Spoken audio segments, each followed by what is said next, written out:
Hey guys, how are you guys? Hope everyone's doing all right. Uh, it is Monday, 7 p.m., and we're talking about some dogs tonight. Yeah, want to talk about some dog-to-dog aggression. We'll let people join in, and let me see if I can get the link.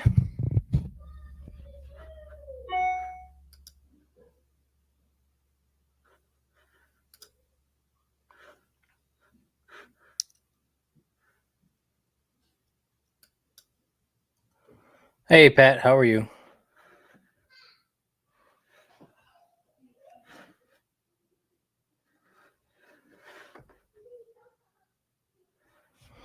Yeah, we're just going to let people join in, and we'll take it from there. So I just filmed a session and put it on YouTube already of a dog aggressive dog, and its first session meeting my dogs. So if you guys get a chance, check that video out. It's a good one. Okay. Well, I hope you guys are having a good Monday night. Packers did well, so that's awesome. If anybody's a 49ers fan, I only know one, and he actually is a boxer breeder, but sucks for him. We will be talking about dog-on-dog aggression, and that can mean in the home, that can mean outside the home, it can mean a lot of things, but dog park, whatever, dog daycare, doesn't matter. But you guys know that you can ask any question, doesn't matter. It can be off topic. And we will answer it. So it is 7:02, and let's go ahead and let's get it going. All right, so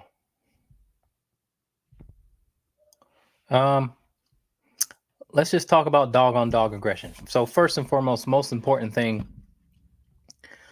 is, why do dogs fight? Let's just kind of go through those.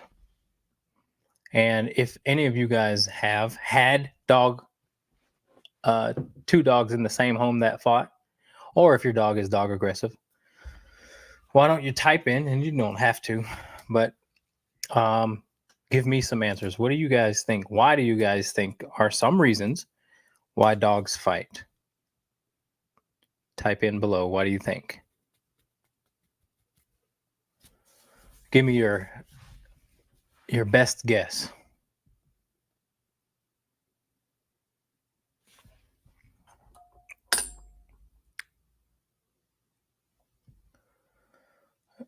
We are live on Facebook and YouTube at the moment. And we're talking about dog-on-dog aggression. What do you think the top, let's just say, top 3-4 reasons why dogs fight?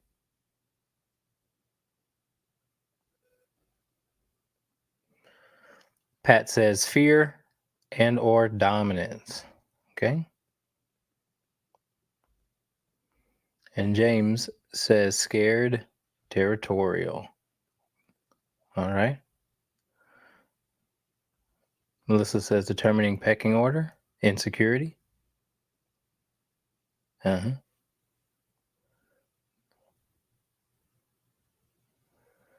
Food aggression. All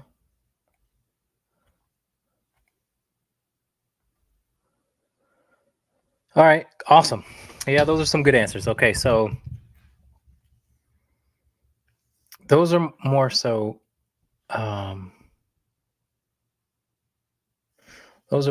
answers of not associated properly or taking too soon from parents and sibling. Not socialized, yeah. Yep, those are all good reasons. These are all good reasons. Um, Maybe I misworded the question, but I want to kind of know not necessarily why, but where, because that's where the focus should be. Um, where it's happening, because there's only a few places that they happen, and that can tell you more of why it's happening if you pinpoint where. So I'd say let's just describe dogs that fight.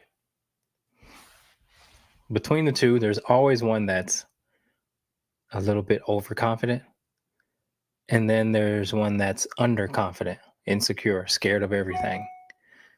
And the one that's overconfident, and I say overconfident because the dog has the, I would say, freedom to control the underconfident one, the insecure one. But they're both insecure. One goes about it by fighting, and one goes about it by trying to avoid it. Um, but you see that as a pattern for sure amongst dogs that fight. And so one's overconfident, one's underconfident, one's has sort of is a big baby, a charmer, just a real, obviously, confident type of guy, or it comes off as confident, and then the other one might be a little bit flighty, nervous, pacing, anxious. And so what it stems down to is one dog trying to control the other. And there's also a push to ensure that the dog that is being attacked is capable of surviving. That sounds a little bit, I don't know, out there, but dogs don't attack other dogs that necessarily have a certain level that can produce a certain level of respect from one dog to the next. And so when dogs come together, especially if one of them is unsocialized or they're both unsocialized, the one that's not socialized will try to dominate the other or any other dog. Now that's extreme, but there are dogs who go to fight because they think they're uneducated about how to not be in control. So they have to be in control for fear of the unknown. So you have a dog who has to mark their territory, piss on everything, does all that extra crap, tears up your yard with their paws, poops twice on the walks. Second one's always softer. Yeah. So that's the one that's the psychology of the dog who is overconfident, who looks like, it's the loud guy at the bar. But then again, so when you do have two dogs that are fighting in the home, the solution is, I'll just jump to that. No, first we'll talk about where. Okay, where do most fights happen? A lot of fights, if not tension, is built, and I'll talk about those tension bricks, which is a lot of people call me and say their dog's fighting out of nowhere. It's just fighting out of nowhere. And I always tell them the fights don't happen out of nowhere. There's always things that build up to it. So think about it like this. You have a fight with your significant other, but you didn't address it 2 or 3 times, 4 times you didn't address it. And then the time that you bring it up, you get more heated because you let it build up. So it's kind of like that. There's a lot of fights that can happen like that, where there's a tension brick added, and then eventually the lid pops off, and that's when you get the fight out of nowhere. So here's where fights happen. When there's uncontrolled energy, that's when, if not fights, but that's when those tensions bricks start to pile on. And one of the biggest ones is coming home. If you've got 2 dogs who are disagreeing, they're probably fighting for your attention. Not just fighting, but just not in the sense of physically fighting, but getting in between each other, trying to make sure they're the ones that get paid attention to first. Every time you come through that door and you do this with your dogs, if you notice that your dogs are fighting, that is a big one as to why they are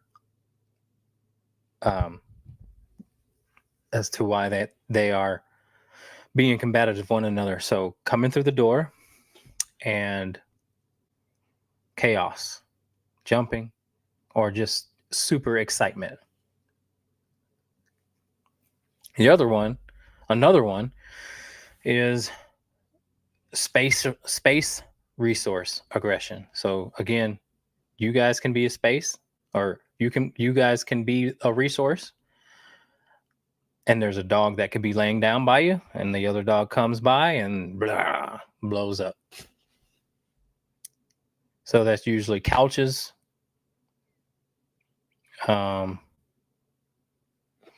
beds, dog beds. So that's another commonplace. Obviously, another one would be the food table. If your dogs are allowed to be next to the food, or if you guys give treats to the dogs together and they're both very animated about getting the treat first, that could also agitate and build those tension bricks. So doorways are tough for a lot of dogs. There's a lot of energy, excitement going in and out of doors. When you go in the door or when you let them outside, who has to be the first one? Yeah. So obviously a given is bones and toys and stuff like that. But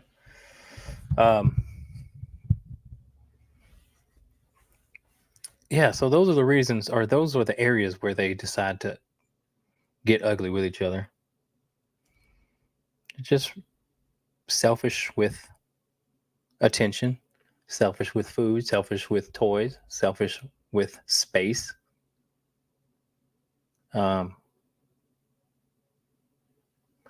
So to improve those things, well, first of all, let me make sure you guys know that you can ask me any question at any time. And it doesn't have to be dog to dog aggression related. But like I said, I just put up a YouTube video that takes you through our first session we had today with a husky mix, dog aggressive husky mix. So that video is interesting for someone or anyone who wants to introduce a new dog to their pack or reintroduce 2 fighting dogs. Because bottom line, in order to get dogs not to fight, you must be in control. You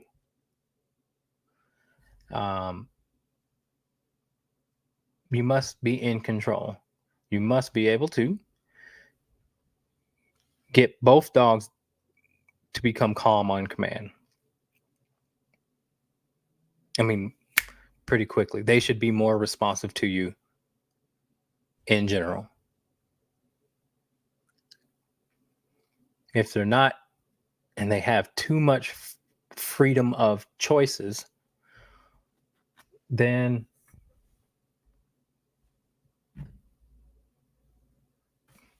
yeah, they're going to choose to do what they want because it's a choice. But don't get your dogs hurt. Don't ever try and break up a fight, grabbing necks and stuff like that. You know, try to grab feet. Or get an air horn, something that'll surprise them. But yeah, bottom line is you got to get these dogs to become calm very quickly.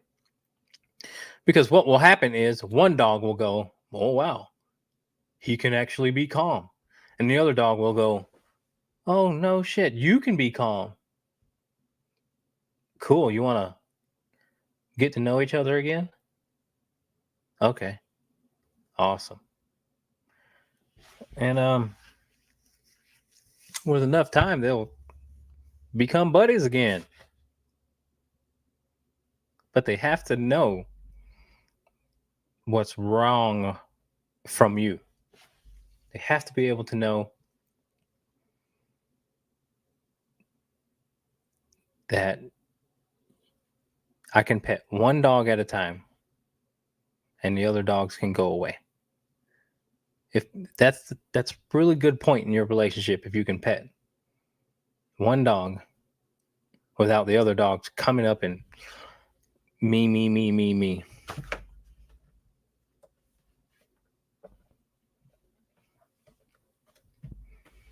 Yeah, but dogs are really good. Dogs should be with other dogs.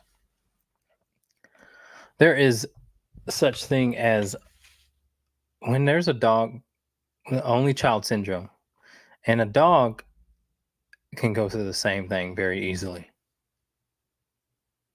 I don't think they're meant to be alone. So all you single dog parents, I want you to give that a thought because they're meant to be with other dogs.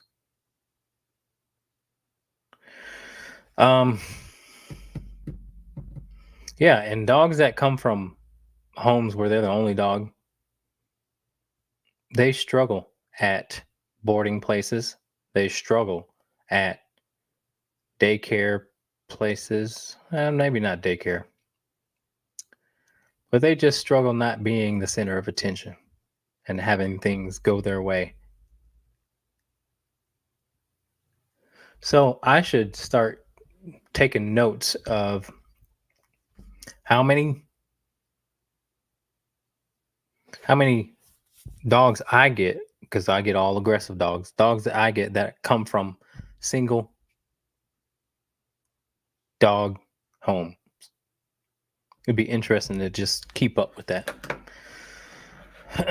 Pat says, when I walk Rocky, I avoid all other dogs. Honestly, I have no idea how he'll react, nor do I know how to handle the intro. Also, the dogs who we pass on our walks are being led on 20-foot retractable leashes and not under control. So I avoid them. Should I continue this approach, or should I find situations where I can see how he will react with other dogs? I wouldn't recommend meeting dogs on leash. I would probably recommend finding a friend or neighbor who you know has a good dog and letting Rocky play with that dog off leash. You got the e-collar, so if Rocky starts to get crazy, you can control him. But don't put Rocky with any dog, just any dog. And don't, they got to be good.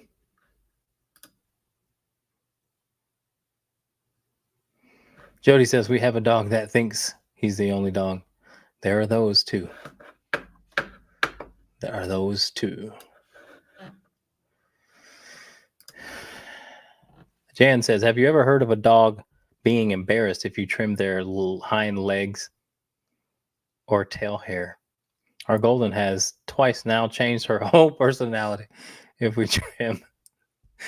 It lasts for a couple of days where her tail will stay tucked.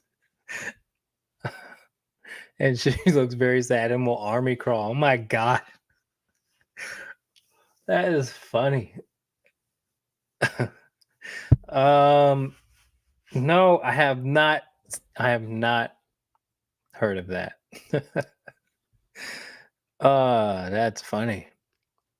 You sure it just doesn't well, it depends on how close you trim the hair, but I don't know, man. I don't know about embarrassed.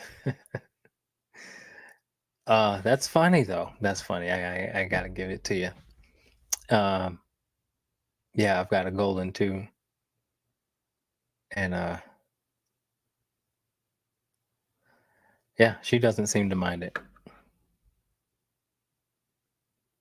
Oh no! Cost you $1,000. You thought something was wrong.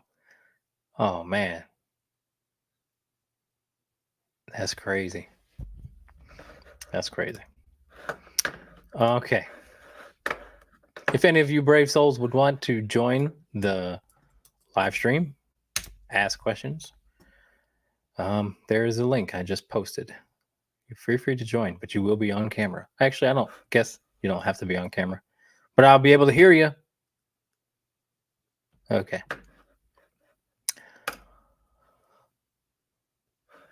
Okay, you did in-house training for our giant schnauzer as a puppy.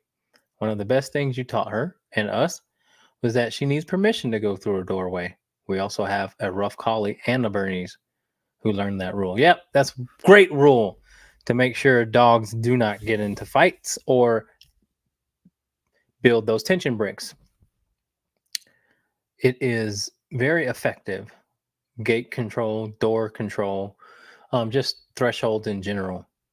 You know, ooh, it's tough to just let dogs freaking bang on the side of the door, banging, banging your leg and banging the door frame just to get the heck out.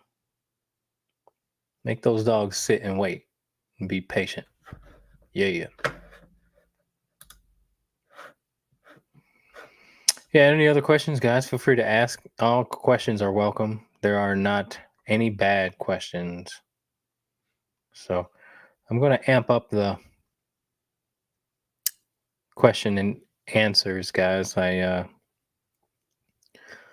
been really trying to figure out how to balance kids and business life and trying to avoid being online all freaking day too. So I know I haven't been the most consistent with these, but I'm going to do more because people think that it helps them. So that's cool. Yeah, man. All right. So obviously too, you guys know that I would say if you have a dog who is more laid back, more times than not, they're going to get along with dogs who are opposite. Um, when we're looking at putting two dogs together to optimize those dogs getting along, you have to make sure that you don't get two dominant personality type of dogs. And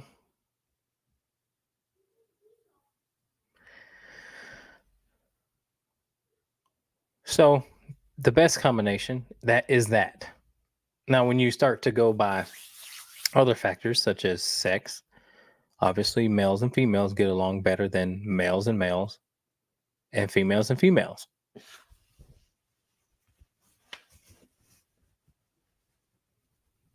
I think females are the top of the list of fighting dogs. And then male and male, especially if there's one female, males can get deathly aggressive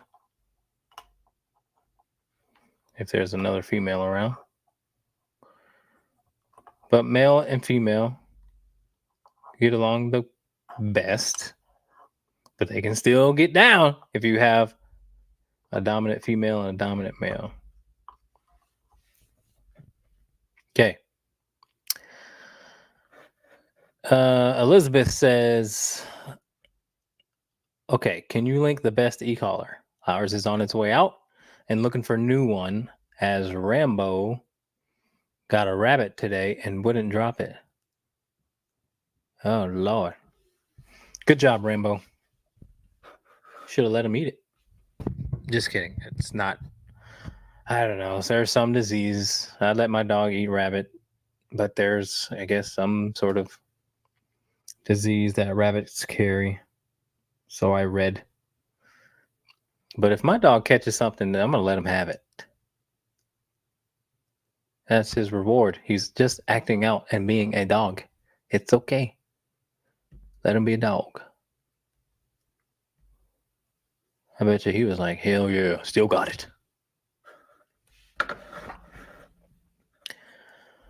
But I will. I'll put a link. Here, I'll just do it right now. And it'll just take a few minutes here. Mini educator. Yeah, remember this too, y'all. If you're ever working with an e-collar, make sure you're working with a good one. And it has at least 100 levels.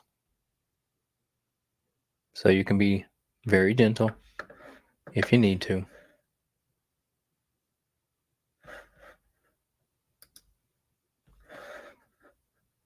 Okay, here we go. All right. He did eat half of it. Very good. Good boy. It's good for him. Okay. There's the link right there. I just posted it below. Crystal says, my 14-month mixed breed has started barking at pedestrians when we pass in the car. What do I do about that? Well,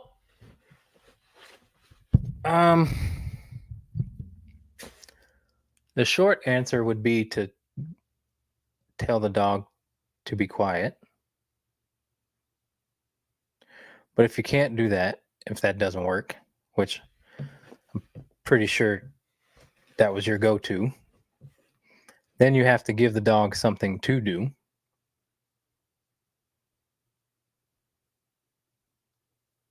Like sit or down. That'll usually tell them that it's not necessary, but you got to be able to have that skill, and that's not easy. So what you should do is start working on that at home. Non-negotiable downs. If the dog is being overprotective of you, then the dog may think it has to be. And you have to tell the dog it doesn't have to be. Overprotective. Protective is fine. Within reason. But it's just acting out what it's allowed to do. So that tells me that there's things inside the house between you and him that you can tighten up on. So still young yet, so you got time. You better get it in now, because it only becomes a bigger problem, and it could turn into someone getting hurt. Because yeah. So what what the dog has got to understand from you is when you say something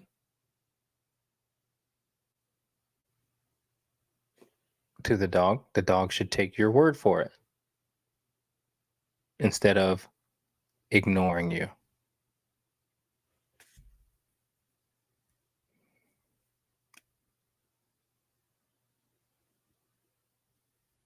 So, if you can get that dog to lay down when you say down, it will solve the problem.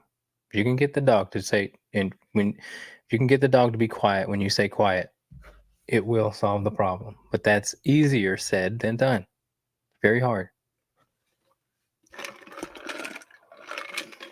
You have to be tough on the dog when it's just you and him inside the house. You cannot let it bark in the house constantly because it's still going to make that same choice. It's just territorial aggression. Dog just being territorial.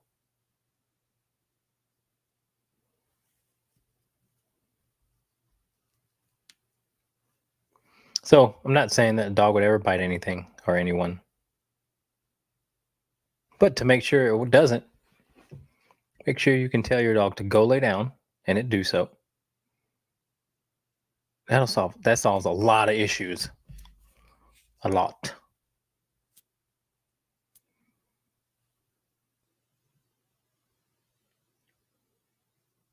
But yeah, that's that. I know I kind of went down a rabbit hole with you, but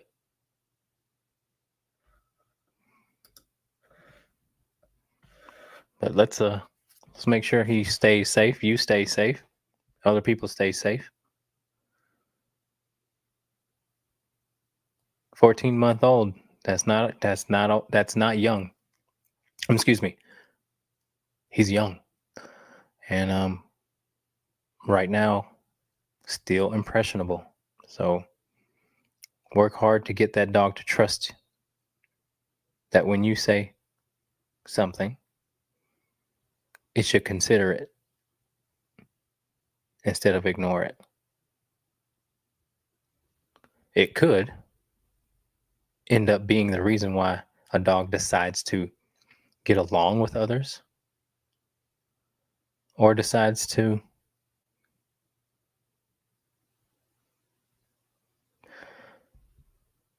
disrespect others. But I appreciate your question. Feel free to ask another. Okay, Pat says, you mentioned that one should always have more than one dog. I am not in that situation where I can have two, room and cost. How detrimental for Rocky? And are there other things I can do to help him as a single dog? Yeah, take him to dog daycare. Have play dates with others. If there's another dog in the pack, when we do our pack walks, if there's a dog that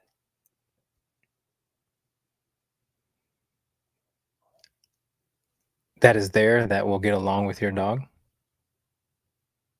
then you should exchange numbers with that dog's owner and take him to a park or something. But it won't be that detrimental. It's not really. German Shepherds are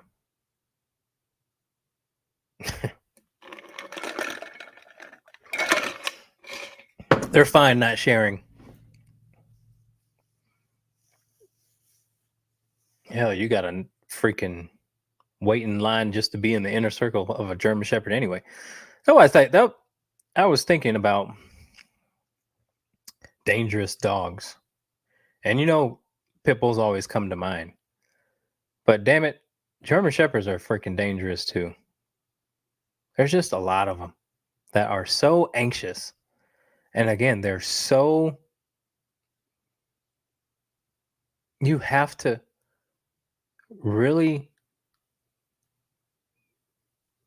wait in line for them to let you in. They're so headstrong, man. It's like they're so convinced about certain things. and then get frustrated when you don't let them have it.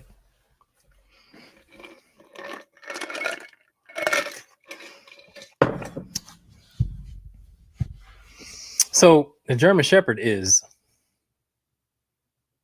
a protective breed, but also a herding breed.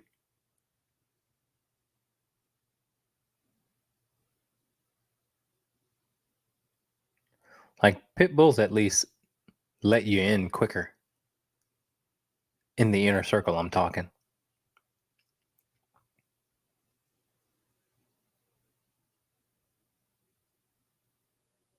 German Shepherds will shut you out at first.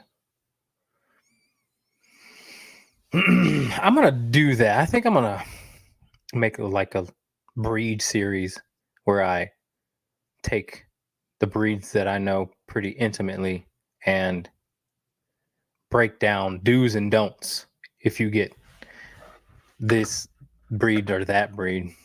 So I was thinking about the Rottweiler today.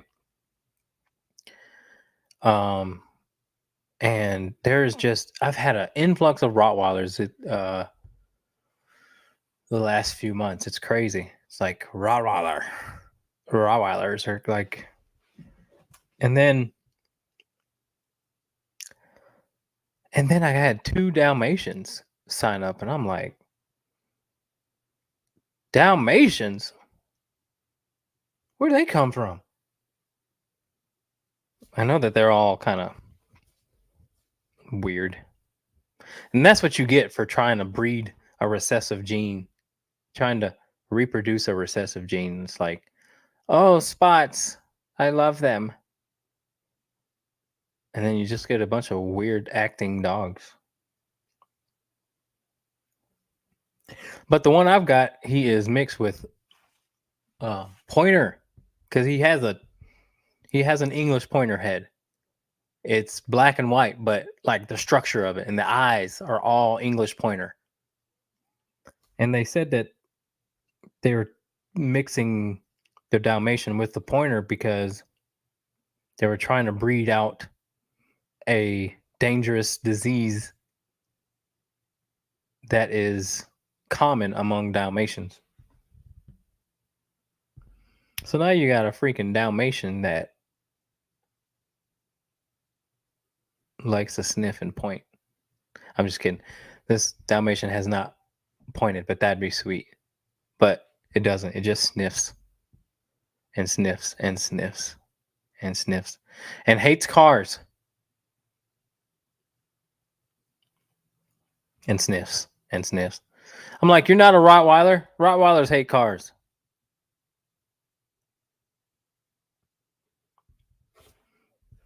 Anyway, did you guys know that Rottweilers were a herding breed before they were a protective breed? And did you guys know that German or Rottweilers used to be cop dogs, but then were biting people's legs off, and so they decided not to make them police dogs anymore? It's crazy, right? Okay, I lied. I don't think they bit legs off, but their bite was too strong. They were crushing bones. Oh Lord. Thoughts on Dobermans? Man.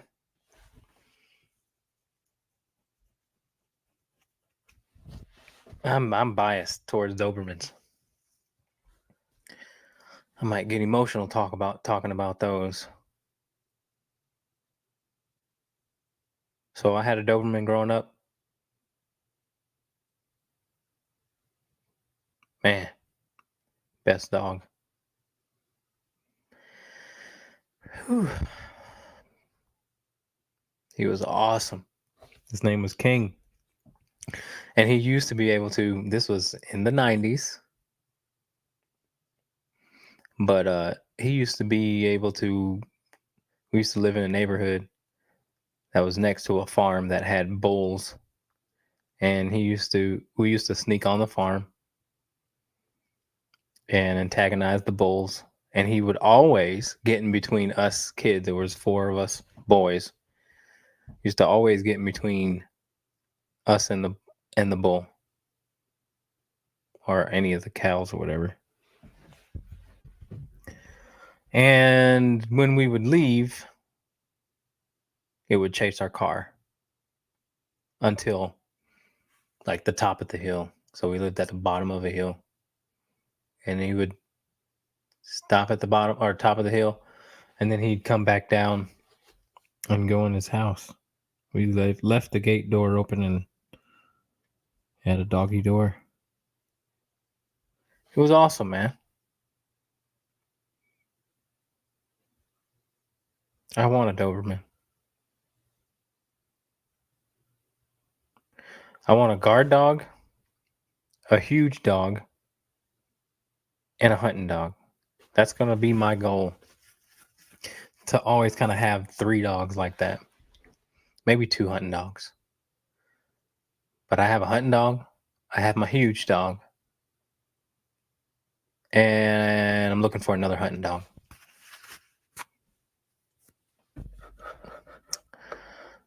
Yeah, I like Dobermans. I'm biased. I'm not the right person to ask. A lot of them can be skinny though. I used to work a chocolate Doberman that was the most beautiful Doberman I've ever worked with. And he was so nice. You couldn't make that dog mean. He was so nice. I wanted to do protection work with him. The owner wanted to do protection work with him, but he just would not bite. He was just big. His name was Boss. Fantastic dog. I think I got a picture. Let me see. I think I got a picture on my computer. I can show you. No, those are just movies. Yeah. Yeah, those are just movies. But it's in my profile picture. I mean, it's one of my profile pictures. Anyway. All right, folks, keep asking me some questions. We got about 15 minutes left. A little more, give or take. Anybody have any questions about dog-to-dog aggression or anything for that matter? Doesn't matter. We're here talking dogs. My favorite way to talk about dogs is on the phone with folks, man. That's my jam.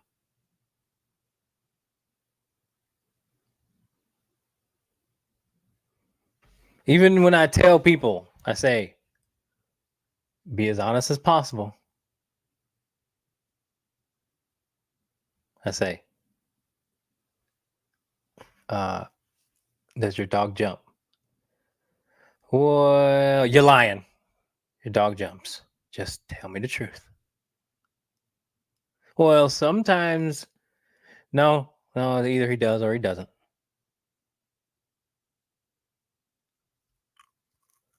Just tell me the truth. The more truth you tell me, the more I can help you. He does. He just doesn't do it every time, but he does it when he feels like it, which is the problem.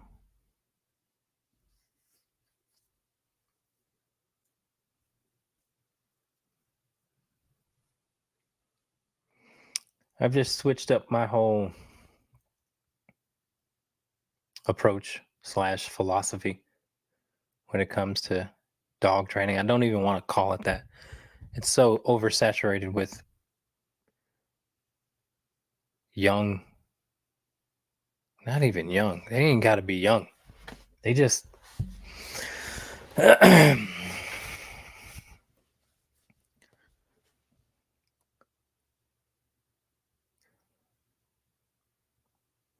you cannot train an aggressive dog in their territory. There's no flipping way.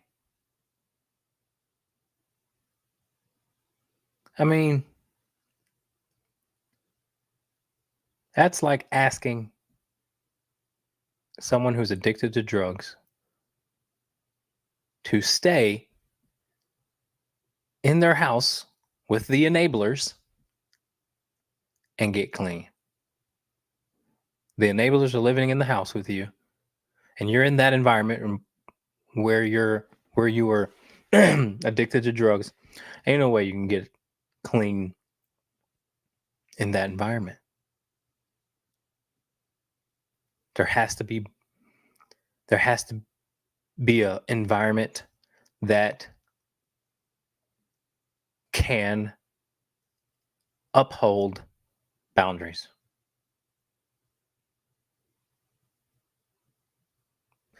The dog has got to be surrounded with people or a person who can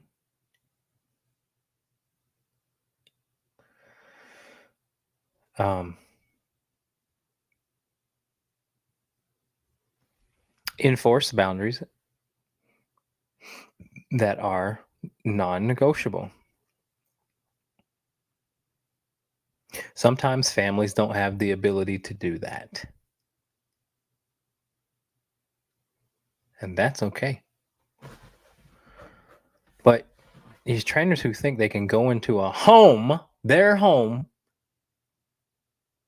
and get a dog to listen to you, it's crazy. Takes time for an aggressive dog to be sure about an individual.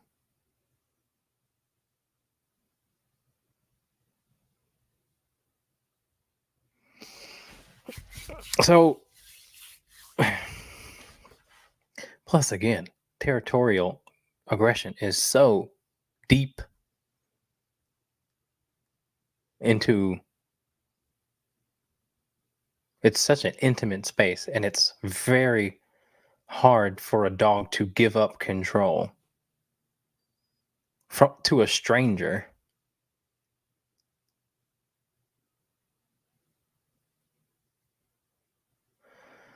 Long enough to actually consider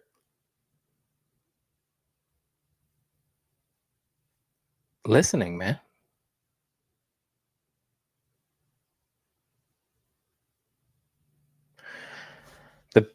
So for all you young trainers out there, you want to really learn about dogs deeply? Keep them. You have to keep them.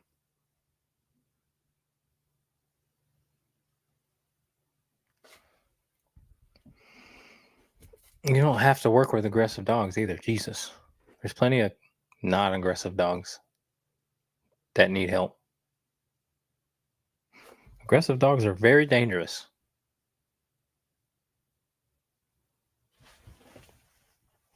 They're quite dangerous. They're big, usually. They intimidated their owners, so they're used to intimidating people. They're used to getting what they want because they're pushy. And when you decide to say you're not doing this, they're going to say, the hell I'm not. I get my way where I'm from. Oh, where I'm from? I sleep on the bed. Okay.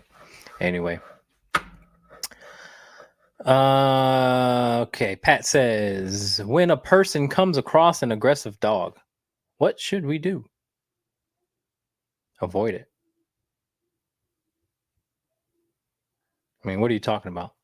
Like on a walk? On walks, you should avoid dogs who are aggressive, obviously. Dog parks, get your dog out of there. Yeah. Not sure when or what. If you want to give me some more specifics, I can give you a better answer. Okay. Jenna says, sorry, I just joined. That's okay. My dog jumps and is very animal aggressive. What is the best way to get him to stop jumping? You're going to have to take space. So jumping is a very evasive, disrespectful act, and you must think it of that act as such. So if he jumps on you, you take 2 steps into him and you say no or off or whatever, and say it with a little bit of force. That's like your bark.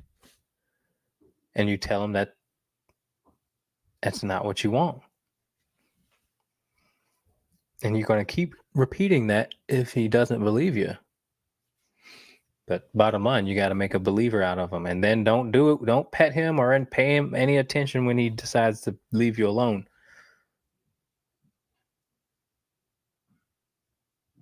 Just let him think about what just happened. And then if he goes and lays down and minds his own business, then you can go over there and pet him.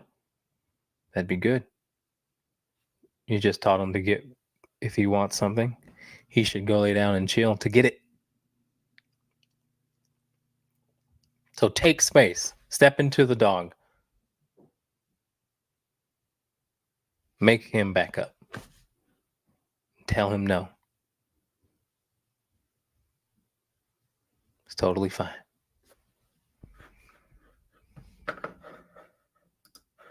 Thank you for your question. Feel free to ask another. All of you, any of you, any question. Doesn't matter. All right, Jeff says, we have 4 German Shepherd dogs. 1 working bloodline.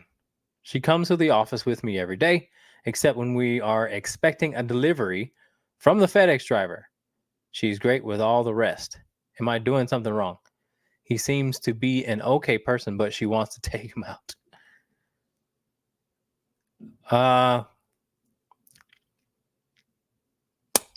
Yeah. Let's see.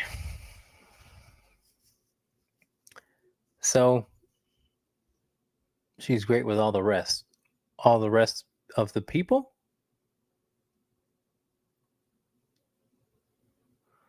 And just hates the FedEx driver because he comes with that big, loud white truck. Yeah. So, how old is this dog? If you don't mind me asking.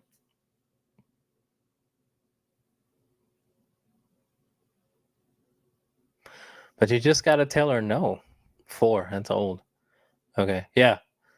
Either, do you take all 4 dogs to the office or just that one?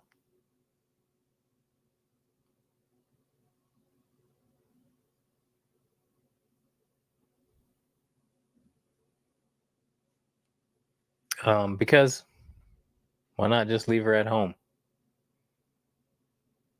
Is it because has she have more energy because she's a working dog?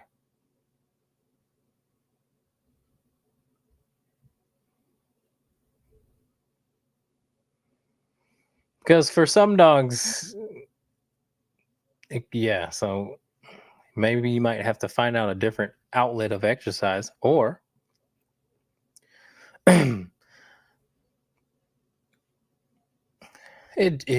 I think it'd be too much to ask, given the certain type of dog she is, given the just nature of dogs in general. You know, I tell people who have underground fences not to allow the dog to have access to the front yard. And it's pretty similar to your situation. Because I think it's a lot to ask. Fine with the UPS and other drivers. I mean, and that's the deal too. Like, what does fine mean? Fine means he doesn't want to take them out. That's not what fine means to me.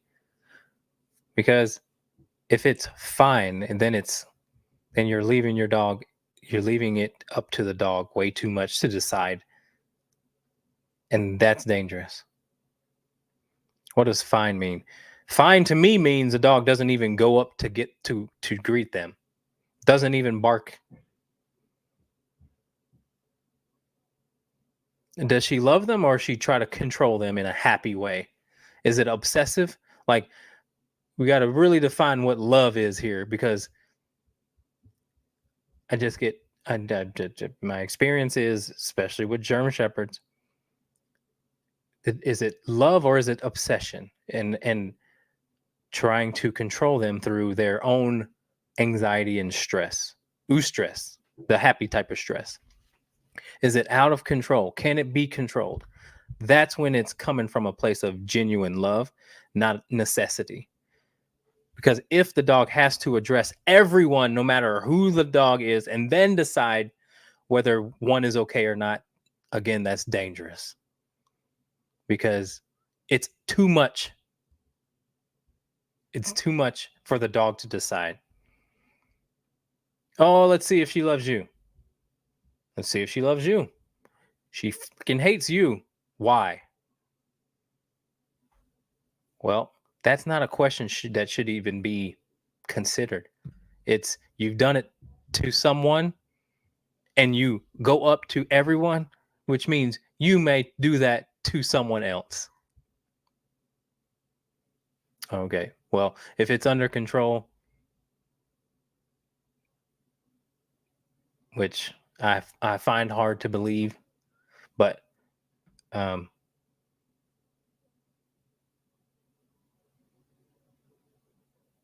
that's good, I guess. Um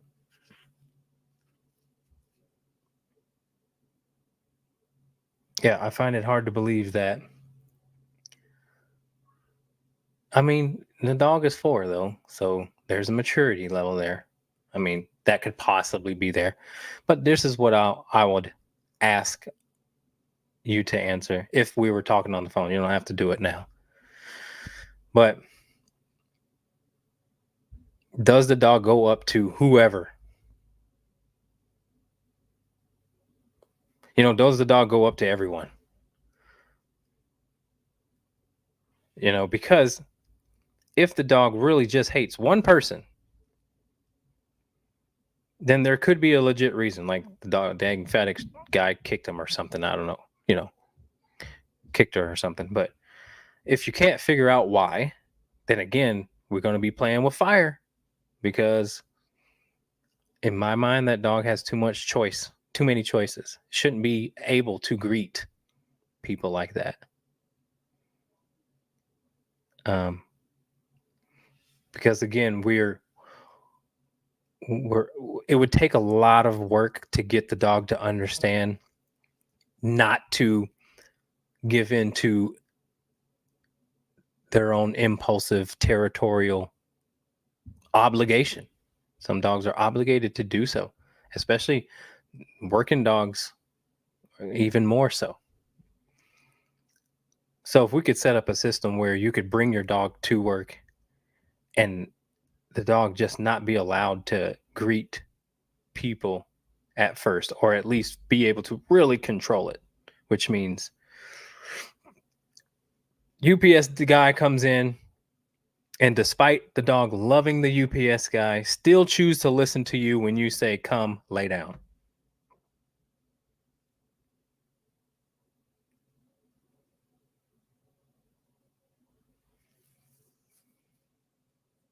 Then I would say that's fine. But bottom line, doesn't matter what happens here or whatever. My school of thought is, at the end of the day,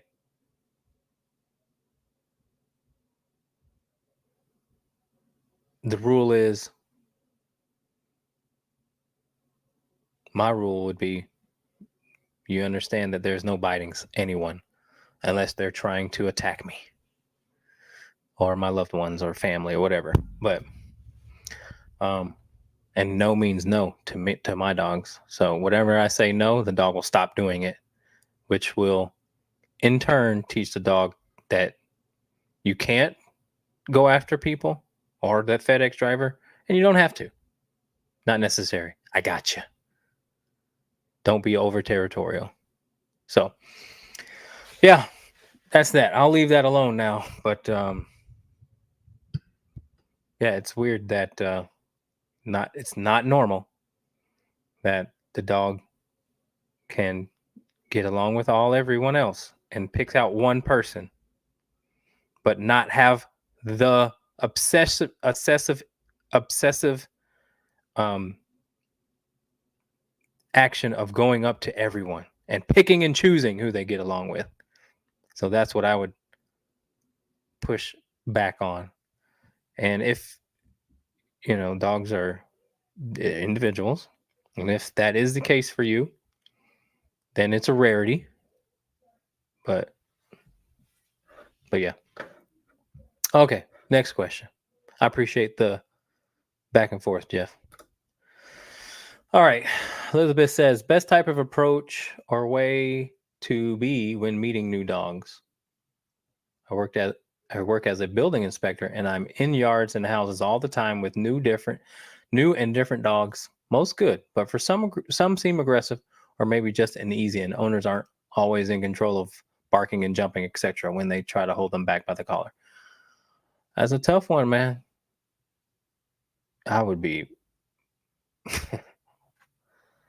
I'd be yelling at the owners. But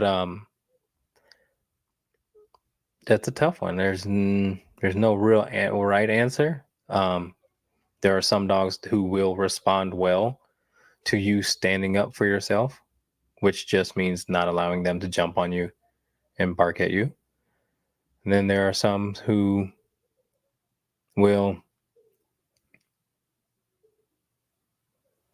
This is what I do. I don't pay attention to those dogs unless I feel like they're trying to bully me, which is jumping, barking, touching me, invading my space. I will, because I don't take well to that. So I'm not going to be disrespected by anybody's dog. And it's always the owner's fault. But I act like a dog. And if they jump on me, I'm going to bark at them.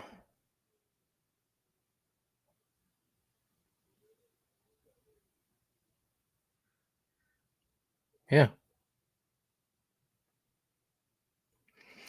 Because, again, once a dog decides to jump on you and you accept it, you're accepting the next step of abuse, the possible abuse, which is biting.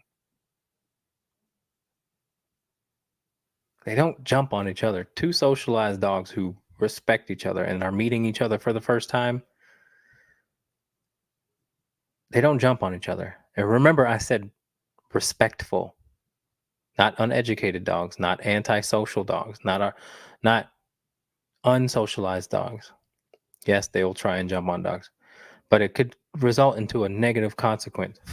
So you already know that jumping is not accepted amongst each other. Hell, it'll start fights. So when you let a dog jump on you and everyone else, next step of manipulation is with teeth for a lot of dogs.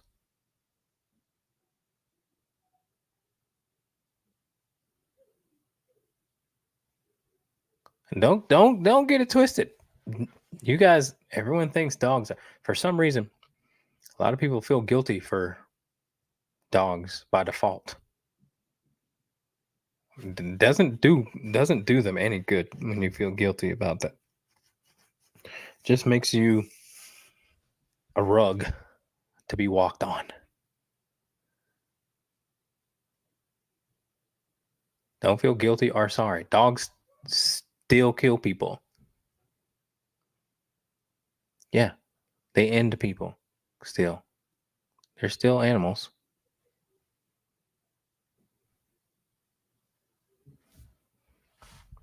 And we put way too much emphasis on, oh, it's always the people's fault. No, it is not.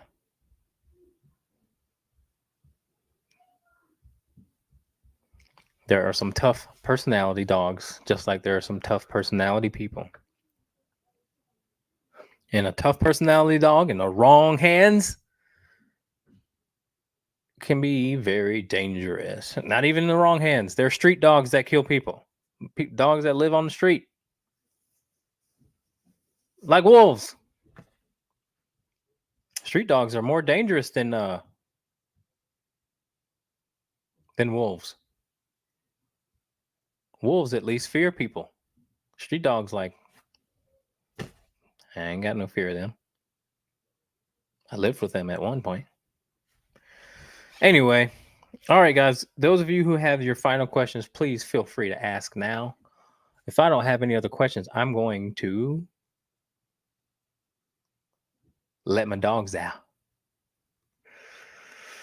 So, if you are